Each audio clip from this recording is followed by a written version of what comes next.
ನಮಸ್ಕಾರ. ಎಲ್ಲ ಹೆಂಗಿದ್ದೀರಾ? ನಾನಂತೂ ಸಕ್ಕತ್ತಾಗಿದ್ದೀನಿ. ನೀವು ಎಲ್ಲರೂ ಚೆನ್ನಾಗಿದ್ದೀರಾ ಅಂತ ಅನ್ಕೊಂಡು ಬನ್ನಿ ವಿಡಿಯೋ ನೋಡ್ಕೊಂಡು ಬರೋಣ.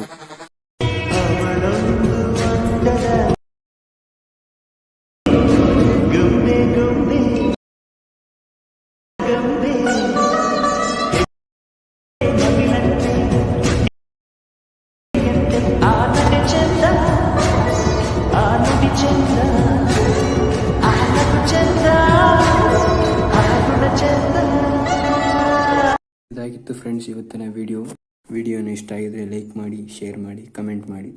ಚಾನಲ್ಗೆ ಹೊಸದಾಗಿ ಬಂದಿರೋರು ಸಬ್ಸ್ಕ್ರೈಬ್ ಮಾಡ್ಕೊಳ್ಳಿ.